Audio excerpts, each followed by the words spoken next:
This is Lecture 3, Functional Units of the Nervous System, and it corresponds to Chapter 3 of your textbook. Reminders and announcements, Homework 3 and Forum 3 will be due this Sunday, the 23rd, at 11 p.m. as usual. One of your recommended readings this week is an article outlining some evidence that a certain diet may have speeded the process of evolution on the modern human brain. I want to note that this is an article from a pop science website, but this specific website and this specific author used good scientific sources, and the website is generally actually reliable. You do want to be really careful where you're getting your scientific information, especially from online news sites. It's usually better to read the source article, so the actual journal article, the published study if possible, but I understand that can be a little dry and take a lot longer. Just be careful. Even reputable newspapers such as the New York Times do tend to overinterpret scientific findings to create the best news story, whether intentional or not. It's usually not people who are trained in that scientific field who are reporting on the paper. So just be careful when you're consuming scientific news. Another recommended reading, this is an article about taking your brain back from social media. It's just coping skills to help you stay focused in studying and trying to complete work with the vast amount of social media temptations around you. This is based on evidence-based psychological techniques. So it is based on research, and you may or may not have access to the article. There might be a paywall, but the video that's attached has all the relevant information. Okay, so section 3.1, which is cells of the nervous system. There was a debate in the early 1900s. Essentially, the two main actors were these guys, Golgi and Kajal. And Golgi believed that the nervous system was composed of a network of fibers, kind of like a nerve net where information flowed through like water. And Kajal came up with the neuron hypothesis, which is what we now know to be true. He believed that the nervous system was made of discrete cells called neurons. And Kajal also kind of amazingly figured out that neurons began as simple structures and became more complex as an organism became more mature. So we now know that's true, and that the human nervous system contains approximately 86 billion neurons, and there are different types of neurons that have specialized functions. The basic structure of the neuron has 3 divisions. The dendrites, which are these branching extensions like a tree branch up at the top, and this part of the cell gathers information from other neurons. The cell body, also called the soma, is the core region. It contains the nucleus and some other organelles, and it integrates the information received from the dendrites. And then the axon, neurons never have more than one axon, but they might have many dendrites, and the role of the axon is to carry information onto other cells. So this is a little bit more detailed picture. You can see that up at the top, the dendrites, on that C picture, the dendrite is connecting with the axon from another neuron. Then the information comes down to the soma, where the nucleus is located. Nucleus kind of condenses the information and sends out information to other cells through the axon. If you look down here at the bottom, you can see that the axon terminates in kind of, it does branch out a little bit and terminates into an end foot, also called a terminal button. And then the terminal button synapses with the dendrites from other neurons. Okay, so looking at the basic neuron with a little more detail, up at the top, we have the dendritic spines, which are protrusions from the dendrite that typically is the point of contact with other axons. And a neuron can have thousands of dendritic spines. The more spines, the more communication it has with other neurons. The axon hillock is this area right below the soma where the axon connects to the cell body. And this is where the action potential begins, which we'll talk about, I believe, in the next chapter. And then there's the axon collateral, which is like another branch of the axon.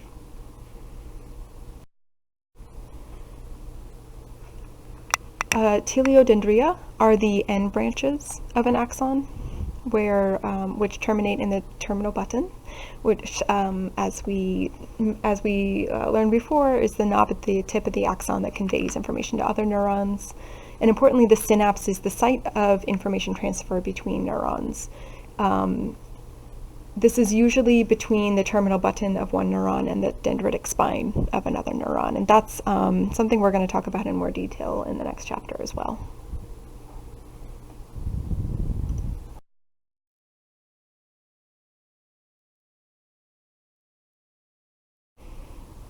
Just a brief, this isn't required information, but Golgi, the guy from the debate in the 1900s, came up with a staining technique that you might see when you look up pictures of neurons.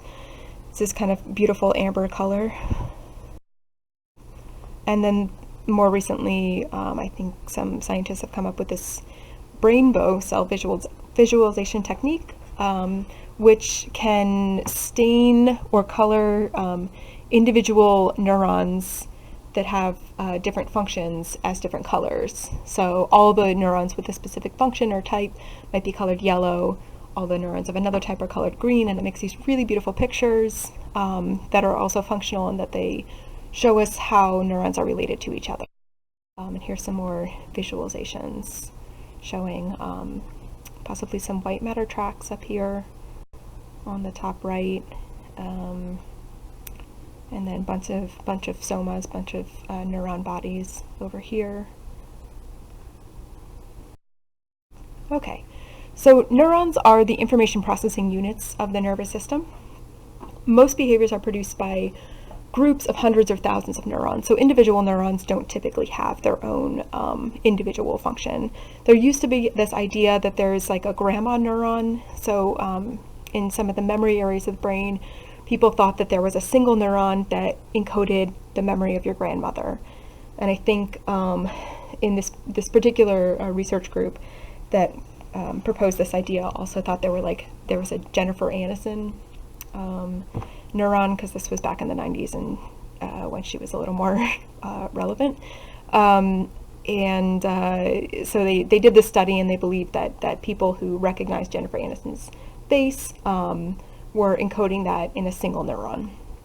We now know that that's very likely not true, and overwhelming evidence indicates that groups of cells and networks of cells actually encode any even single piece of information. And so neural networks are really what's doing the jobs in the brain. So functional groups of neurons which are connected over wide areas of the brain and the spinal cord. And the connectome is a map of which areas of the nervous system have connections to other areas. In humans, this is not complete. We're not sure which areas, we don't have a complete map of which areas project to other areas, but it is an ongoing project. If you're interested, there's a link to the Human Connectome Project. And one of the types of visualizations, or the main type of visualization that is used in mapping the connectome, is these diffuser tensor imaging, or these images, yeah, I guess it's DTI images, which form these just really beautiful kind of rainbow colored visualizations of white matter tracks that connect to other areas of the brain.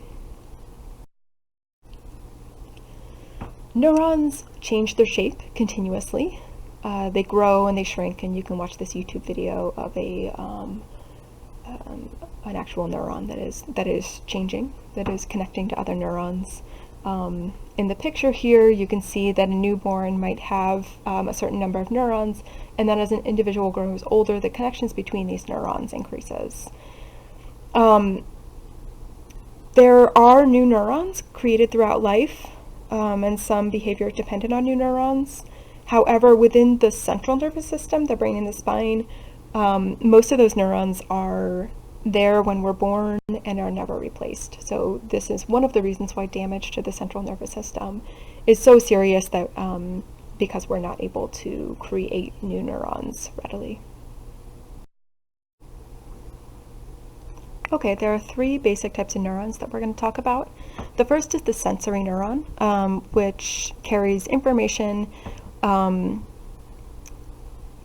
from the body, or from like on the body, like the skin, or within the body, to the central nervous system. And if you remember the term afferent that we learned, I think in the last chapter, sensory neurons are afferent, meaning that they bring information from the periphery, from the body, to the central nervous system. There are two main types of sensory neurons. The bipolar neuron, which is found in the retina of the eye and sends information to the brain.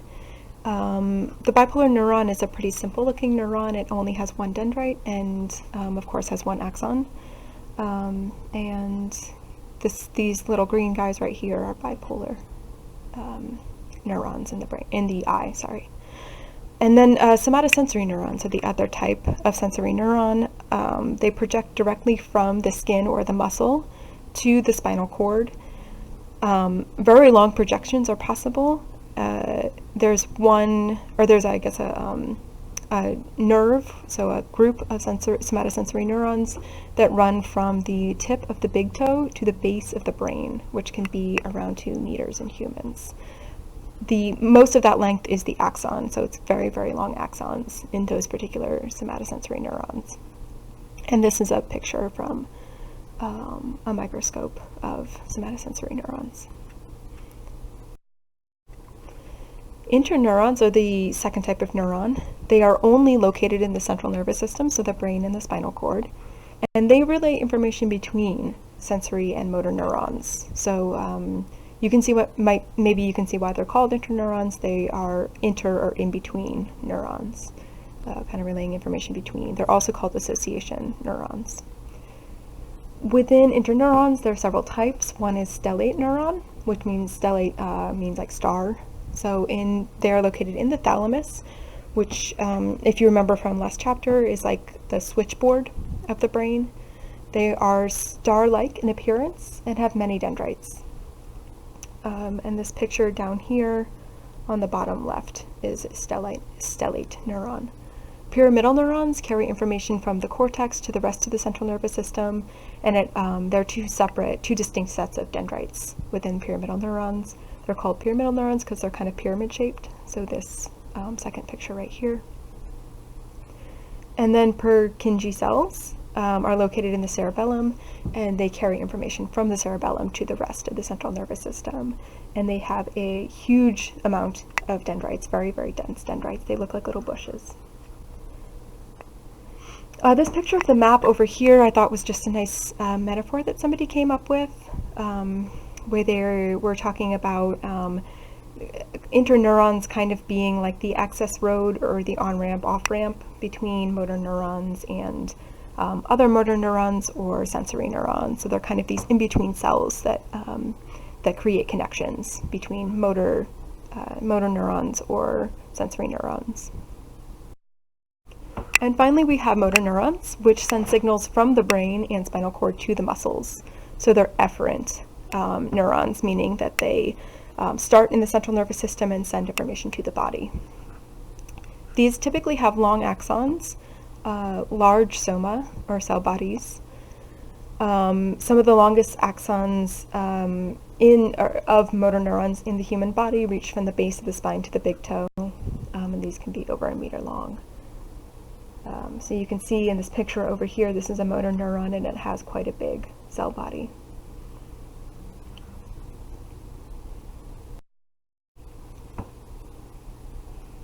So the three features of neural networks are that they have input, there's association, so interneurons are working, and they have output.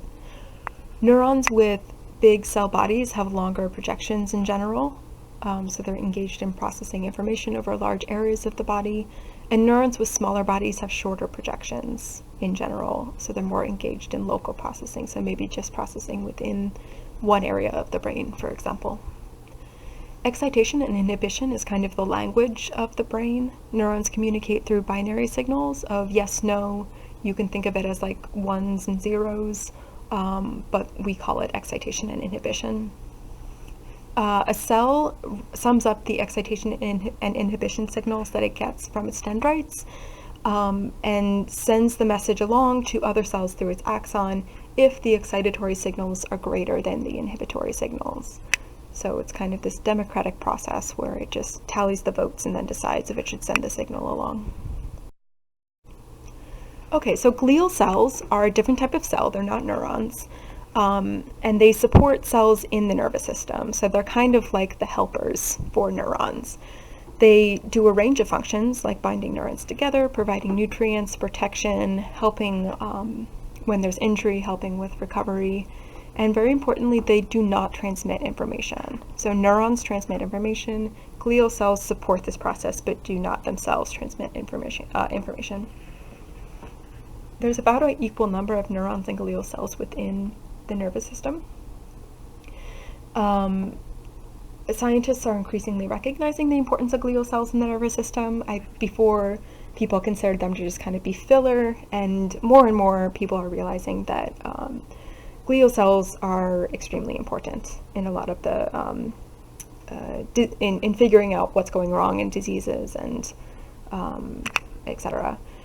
One example of this is that so Einstein's brain was preserved, and there's been quite a bit of conversation about what is different about his brain that might have allowed for him to have this such a higher level of intellect than the average person. And one hypothesis has been the fact that there were increased numbers of glial cells overall in Einstein's brain, but particularly in this area of the parietal lobe, known as the association cortex. This can't be proven, obviously, because we have a sample size of 1. His brain was compared against, I think, 11 other people of a comparable age to him. So there's some indication, but it's not can't be proven. And the 5 major types of glial cells are what we're going to discuss in the next few slides. The first type of glial cell, ependymal cells, produce and secrete cerebrospinal fluid, CSF, which fill the ventricles, which, if you remember, are those holes in the brain. CSF acts as shock absorption. If the brain gets hit, it carries away waste products, maintains the temperature of the brain, and also provides nutrients to the brain. Another type of glial cells is the astrocyte, which is a star-shaped glia, and it provides structural support within the central nervous system. So it kind of holds neurons in place, holds neurons away from blood vessels. It also keeps the brain lining in place. It provides a pathway for nutrients to reach neurons. Astrocytes also secrete chemicals to heal injured neurons, and they contribute to the blood-brain barrier, which is a very important protective partition between blood vessels and the rest of the brain. The reason that blood vessels need to be separated from the rest of the brain is that this prevents toxic substances that might get in the blood system from damaging the brain. So the brain is very sensitive. Other areas of the body might be able to recover more quickly if they're exposed to toxic substances, but the brain, of course, is not as able to recover. The downside of the blood-brain barrier is that it can be really challenging to get certain medication, or to get medications to the brain at all. This is particularly a problem when there's like swelling or infection in the brain, and antibiotics can't get into the brain. So an infection of the brain actually can be extremely serious just because of the difficulty of getting medications to the brain. And that's all due to the blood-brain barrier. Okay, microglia is the next type of glial cells. They originate in the blood as part of the immune system and actually migrate up to the brain through the blood. They engulf foreign tissue, eat up dead brain cells, and they provide growth factors to damaged parts of the brain. Oligodendroglia and Schwann cells are both types of glia that create the myelin sheath. And the myelin sheath is a very important part of the cell that it's like a fatty covering that insulates neuronal axons, and this actually increases the speed of information transfer. So insulation on an electric wire increases the speed of electricity going through the wire, and in the exact same way, the myelin sheath increases the speed of information passing through the axon. So you can imagine when we take this up a level, faster information going through our axons means we process information more quickly. Multiple sclerosis, or MS, is a disease you've probably heard of, and this one is caused by demyelination, so the atrophy or dying away of these myelin sheaths in the brain cell or spinal cord, and this leads to a number of issues in the motor system, behaviorally, emotional deregulation, lots of problems. Oligodendroglia are in the central nervous system, while Schwann cells are in the peripheral nervous system. So they both essentially do the same task, but do it in different nervous systems. And you can see up here the way that the Schwann cell forms the myelin sheath is it kind of like wraps itself around the axon literally, and then creates this outgrowth of the fat or the lipids to surround the axon, and then it keeps this up, tends it to make sure that it's healthy. Okay, and this is just an overview of those 5 types of cells that we discussed. Okay, so repair in the nervous system. In the peripheral nervous system, microglia and Schwann cells help to repair neurons, and so there's a figure of this to the right. In the central nervous system, repair doesn't really take place very effectively, and regrowth may be inhibited. So damage to the central nervous system, as I mentioned before, can be very serious. Okay, so moving on to section 3.2, which is the internal structures of the cell. I'm going to cover this very briefly and in minimal detail. This is important information, but there isn't time to cover all this information in depth. I think it's just a little too much for a 200 level class. So I'm gonna, in my slides, I'll give you the information that I think is most important. Please don't stress about knowing much more than what's on the slide.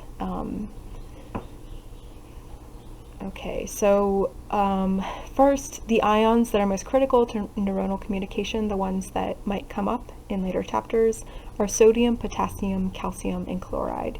You don't need to know much more than that right now. The cell membrane is rather important, and we'll talk about it a bit in the next chapter as well.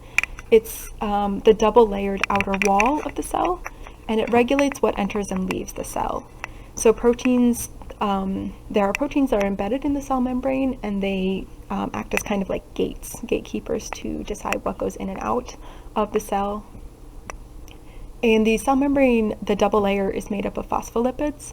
So one layer is hydrophilic, and one layer is hydrophobic. Hydrophilic literally means loves water, and hydrophobic means hates water. The hydrophobic part is made of fat, which you know resists water.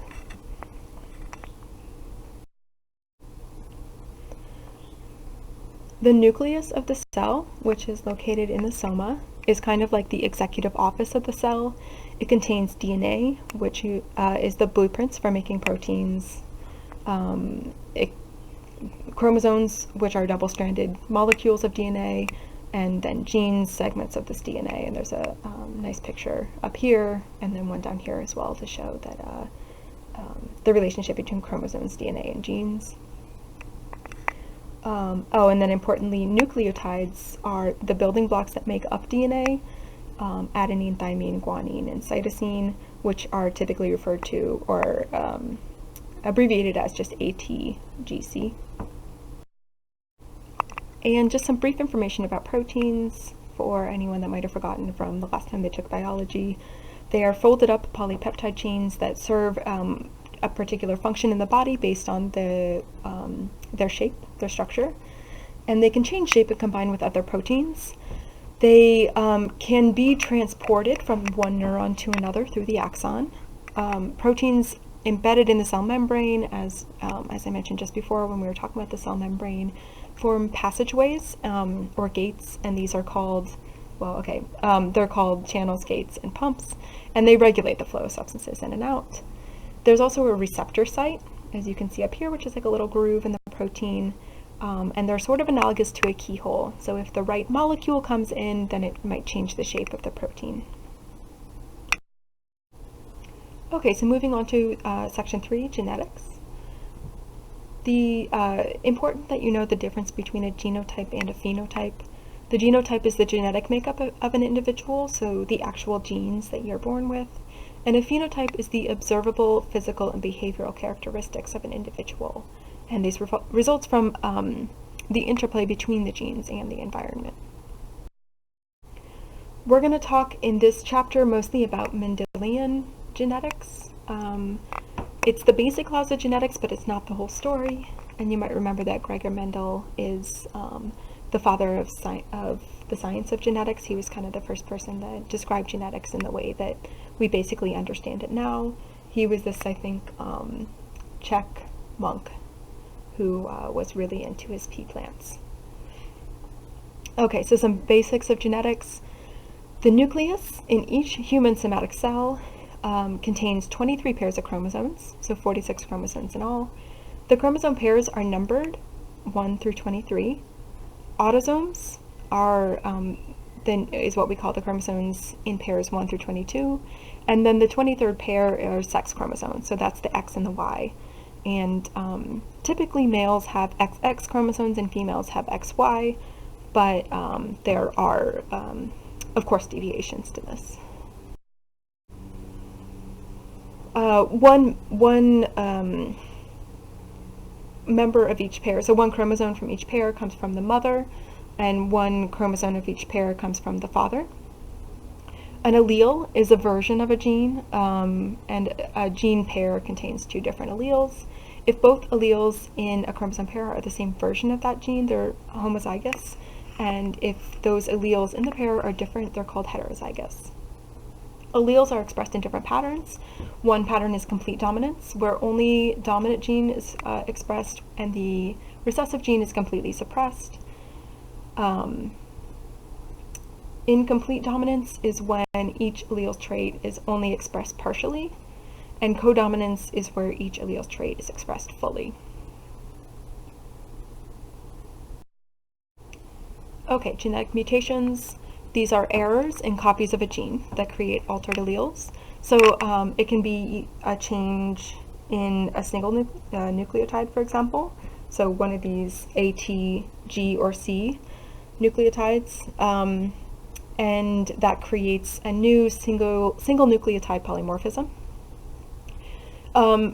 Genetic mutations can be a blessing or they can be bad. So there's the hemoglobin mutation that causes sickle cell anemia is bad, but then a different mutation or a different version of this gene can be good. It actually offers resistance to malaria. Okay, so one example of a genetic disorder that affects the brain, we'll talk about a recessive one and a dominant genetic disorder. So the recessive, an example of a recessive genetic disorder is Tay-Sachs disease, and this is, in this case, a dysfunctional protein causes buildup of fats in the brain, and the individual dies, I think, within 5 years of life at maximum, typically. A baby who is homozygous for recessive mutation of this gene will have severe motor and cognitive impairments. Because this gene is recessive, both parents have to be carriers. And if both parents are carriers, if you look at this figure on the right, there's a 25% chance that the offspring will inherit this disease. Okay, so if you see over here. Carriers for the disease, interestingly, have protection against tuberculosis. So if you have one dominant and one recessive allele, which means you would not have the disease, but you would be a carrier, there's kind of an evolutionary advantage to being a carrier, which might explain why this disease is still present in our gene pool. An example of a genetic disorder that is dominant is Huntington's. So most of you are probably familiar with this. It's caused by an abnormal version of the Huntington protein, which kills brain cells, especially in the basal ganglia and the cortex. If you remember, the basal ganglia has a range of functions. The Huntington's disease, one thing you can observe that's kind of marked is this chorea, which means like dancing, and it's an involuntary movement of the limbs, and you can look at this YouTube video of an individual who has Huntington's chorea. The allele for this gene, for this disease is dominant. And if you look over on the right here, you'll see that that means that offspring who have it, offspring with one parent who has it, there's a 50% chance of getting the disease. If there are two parents who carry the dominant gene, there is a 75% chance of inheriting the disease. But notably, only one copy is required to inherit Huntington's disease. Okay, moving on to chromosomal abnormalities. There are two main ways that chromosomes can be abnormal. One is a deviation in the copy number variance. So too many or not enough copies of a disease can cause too many or not enough copies of a gene can cause issues. Several psychological disorders, such as autism, schizophrenia, and some learning disabilities, are associated with copy number variants, changes in copy number of part of a chromosome.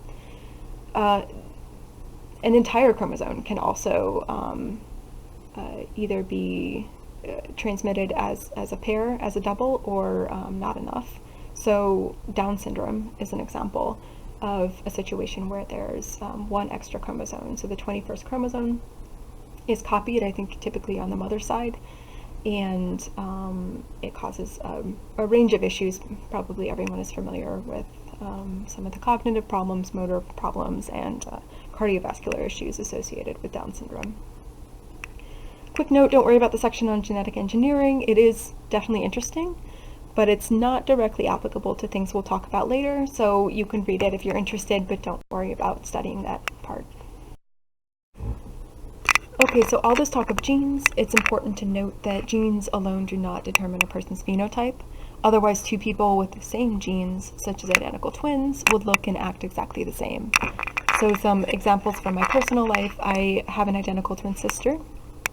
She's here on the right, and she and I have very different phenotypes, both behaviorally and physically. We've always looked very different, and we also have quite different preferences. She's an artisan cheesemaker, and she lives on a farm and is great at cooking, and I am obviously in academia, and I am terrible at cooking, so we're quite different.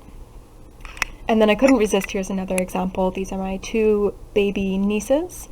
They are identical twins as well, and even at 7 months old, they're already quite different. So Lucy over here likes carrots, and she likes reading books, while Eva does not like carrots, and she likes playing with her big brother. And they also look rather different. They look different enough that that you can tell the difference between the two. So even after 7 months, the environment has interacted with their genetics enough to differentiate the two. So phenotypic plasticity is the ability of the genotype to produce more than one phenotype. Epigenetics is the fact that an organism's environment can change how a gene is expressed. This doesn't mean that the actual genes are changed. There is kind of a next level of chemicals that can turn a gene on and off. And this is another way in which the environment affects our phenotypes. There's been a few cases in which scientists have noted that we can kind of inherit some epigenetics. So organisms might inherit some of these we call them epigenetic tags from their parents, which affect how the genes are expressed. Again, the genes aren't actually changed, but they're kind of tagged by certain chemicals that turn them on and off. And so some of this can be passed through from parent to offspring. And this has been likened to inheriting the experience of your parents. One notable example is that in Israel, they did a study where they found that Holocaust survivors may have passed on susceptibility to stress due to epigenetic changes during their traumatic childhood. So these were Holocaust survivors who had been in concentration camps and, of course, had extremely traumatic childhood experiences. This changed their own epigenetics. It changed the way that the Holocaust survivors' genes were expressed. And there's evidence that they passed some of these epigenetic tags on to their offspring, such that some of the children of Holocaust survivors have a higher risk for developing PTSD or a higher susceptibility to stress. Notably, there have been some studies that also indicate that while some children of Holocaust survivors have a decreased resilience to stress, some also have increased resilience. So it's a relatively new field of study, and hopefully some more clarity will come over time.